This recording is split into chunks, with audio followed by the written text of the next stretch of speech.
JEE mains की daily PYQ series में आज हम जेई मेंस 2024 डेफिनेट इंटीग्रेशन का क्वेश्चन सॉल्व करेंगे। इसमें बोला गया है कि एक फंक्शन एफ है जो आर से आर में डिफाइंड है और फंक्शन की वैल्यू गिवन है और फंक्शन की डिफरेंट डिफरेंट जैसे एफ जीरो पर और एल एन टू पर उसके डेरिवेटिव की वैल्यू और इंटीग्रल की वैल्यू गिवन है। हमें ए प्लस बी प्लस सी की वैल्यू फाइंड करनी है। अब देखिए, ए प्लस बी प्लस सी, आप देख सकते हैं इस वाली ओरिजिनल इक्वेशन में ए बी सी है और ए बी सी जो है वो तीन अननोन है और तीन अननोन को फाइंड करने के लिए हमें कम से कम तीन इक्वेशन की जरूरत होती है। अगर मेरे पास नंबर ऑफ अननोन तीन है तो मुझे तीन इक्वेशन की जरूरत होती है।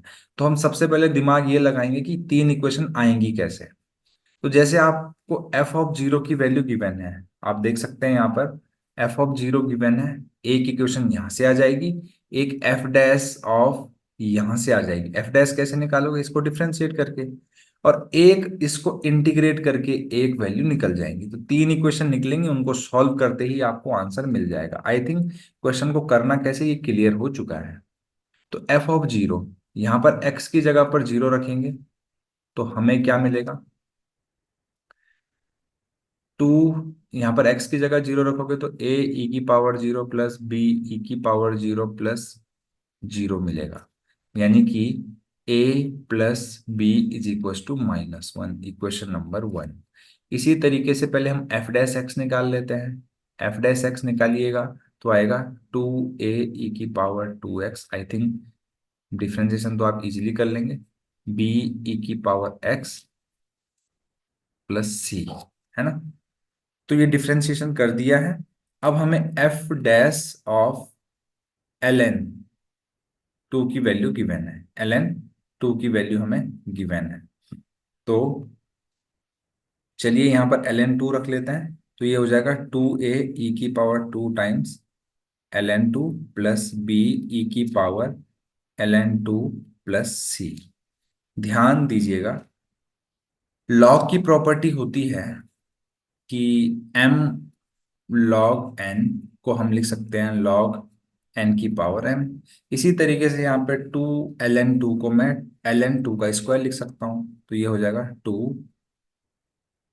ए ई की पावर एल एन टू का स्क्वायर प्लस बी ई की power L N two plus C. और इसकी वैल्यू जो है 21 की वैन है तो मैं इक्वल टू 21 भी लिख देता हूँ। ठीक है। अब ध्यान दीजिएगा, ई और एल एन जो होते हैं एक दूसरे के इनवर्स फंक्शन होते हैं। जब ये दोनों साथ में आते हैं तो एक दूसरे को कैंसिल कर देते हैं। जैसे इंटीग्रेशन और डिफरेंशिएशन, जैसे डिफरेंशिएशन का इंटीग्रेशन करो तो डिफरेंशिएशन खत्म हो जाता है। इसी तरीके से एक्सपोनेंशियल की पावर एल एन है तो ये दोनों कैंसिल हो जाएंगे। या फिर लॉग की प्रॉपर्टी होती है ए की पावर,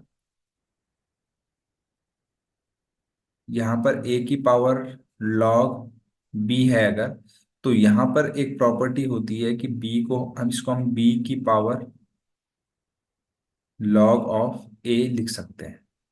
तो उसी प्रॉपर्टी को यूज करके टू स्क्वायर को नीचे, e को ऊपर ले जाएंगे और एल एन ई की वैल्यू वन हो जाएगी। ऐसा भी आप इसको सोच सकते हैं। तो ये हो जाएगा टू ए इंटू फोर। ई और एल एन कैंसिल हो गया, ई और एल एन कैंसिल हो गया तो क्या बचा, टू बच गया। इसकी जगह पे टू बी हो जाएगा। अब टू को ऊपर ही लटका के मत रखिएगा, टू नीचे आ जाता है। तो आप कंफ्यूज मत होइएगा। तो यहां से हमें eight A plus two B plus C is equal to 21। एक इक्वेशन ये मिल गई, equation number two. This is our equation number one. अब हमें एक और इक्वेशन चाहिए ताकि हम इस क्वेश्चन को इजीली सॉल्व कर सकें। तो वो हमें यहां से मिलेगी। तो एक्चुअल में इंटीग्रेशन में जो लिमिट आप देख रहे होंगे क्वेश्चन में, उसमें थोड़ा गड़बड़ी है। गड़बड़ी ये है कि वहां पर बेस की वैल्यू जो है, बेस की वैल्यू लिखी गई है फोर, बट एक्चुअल में है ई। क्या है, ई। और F X minus C x D x. अब आप ध्यान दीजिएगा, एफ एक्स की वैल्यू आपको यहाँ पर दिख रही होगी, सी एक्स को लेफ्ट हैंड साइड में लेके जाइएगा। तो F X minus C X, is equal to A E की power 2x plus B E की पावर x बचेगा। तो अल्टीमेटली हमें क्या करना है, 0 से ln4 तक ए ई की power 2x plus B E की power 2x, sorry x dx का इंटीग्रेशन करना है। तो अब देखिए, इंटीग्रेशन डायरेक्टली हो जाएगा। e की पावर x का इंटीग्रेशन e की पावर x होता है, तो इसको 2x को x मान लें पहले। तो देखिए e की पावर 2x, अगर e की पावर में लीनियर टर्म है तब के लिए ये जो मैं आपको बता रहा हूं ये वैलिड है। ए ई की पावर 2x लिख लीजिए। अब 2x का डिफरेंशिएशन होता है 2, उससे डिवाइड कर दीजिए। इसी तरीके से बी ई की पावर x लिख लीजिए। x का डिफरेंशिएशन 1 होता है तो 1 से डिवाइड करके क्या ही करिएगा, और यहाँ पर लगा दीजिए लिमिट 0 से ln4 की। ठीक है, अब हम यहाँ पर लिमिट रख देते हैं, ln4 रखेंगे जैसे ही। लेट मी, यहाँ पर हमारा जो आंसर आया है उसको मैं लिख ले रहा हूँ, अपॉन 2 प्लस बी ई की पावर x, 0 से लेकर ln4 तक। तो ln4 रखिएगा, ए ई की power 2 ln4 upon 2 plus B E की पावर ln4 माइनस, अब 0 जब रखेंगे तो ए ई की power 0 upon 2 plus B E की पावर 0 आ जाएगा, है ना। तो अब देखिए, मैं इस 2 को ऊपर ले जा सकता हूं, तो ये हो जाएगा ए ई ln4 का स्क्वायर अपॉन 2। तो ई और ln मैंने अभी अभी बताया कि ये कैंसिल कर देते हैं एक दूसरे को, 4 का स्क्वायर 16, तो ये हो जाएगा 16a upon 2 which is equal to 8a। तो मैंने बस इसको ही सिंप्लीफाई करके यहाँ पे लिखा ताकि मैं डायरेक्टली ये आंसर लिख सकूं।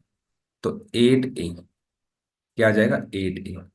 तो इसकी जगह पर मैं 8a लिख दूंगा, प्लस यहां पर आप देखिए e और ln कैंसिल होगा तो 4b हो जाएगा, माइनस यहां पर a/2 हो जाएगा और यहां पर b हो जाएगा। इसकी वैल्यू 39/2 गिवन है। अब इसको सॉल्व कर लेते, 8 दूनी 16, यानी कि 15a/2, और 4b में से एक b घटाया 3b is equal to 39/2। LCM ले लेंगे, 15a plus 6b is equal to 39, equation number 3, है ना। और यहां से इजीली सॉल्व हो जाएगा क्योंकि a plus B is equal to -1, equation number 1 हमने अभी अभी फाइंड किया था, है ना। तो यहाँ से a plus B equal to 1 है, तो यहाँ से किसी की भी वैल्यू यहाँ पे रख दीजिए, जैसे कि b की वैल्यू -1 माइनस a मैं यहाँ पे रख दे रहा हूँ 15a, तो ये आ जाएगा -6 इज इक्वल टू 39, और 15 में से 6 को अगर घटाएंगे तो 9a और इक्वल टू 45, और a की वैल्यू मुझे यहां से मिल चुकी है which is equal to 5। a की वैल्यू 5 है, तो a की वैल्यू 5 को आप यहां पे रख दीजिए। a की वैल्यू 5 रखते ही b की वैल्यू आपको -6 मिल जाएगी। a मिल गया, b मिल गया, और इस इक्वेशन में a और b की वैल्यू आप रखेंगे तो आपको c का वैल्यू मिल जाएगा, है ना। तो 8a plus 2b plus c is equal to 21। तो 8×5 = 40 -12 प्लस सी इक्वल टू 21 हो जाएगा, और 40 में से 12 गया अगर, तो आई थिंक 28 बचेगा, और सी की वैल्यू आ जाएगी -7। हमसे पूछा गया है ए प्लस बी प्लस सी की वैल्यू का मॉड्यूलस। तो ए ये रहा, बी ये रहा, सी ये रहा, ऐड कर दीजिए, 7 -8, तो -8 का मॉड आ जाएगा विच इज इक्वल टू 8, है ना। तो इस क्वेश्चन का जो आंसर है that is equal to 8, option number 4। Solution अगर अच्छा लगे चैनल को लाइक शेयर और सब्सक्राइब करना बिल्कुल ना भूलें। Thank you very much.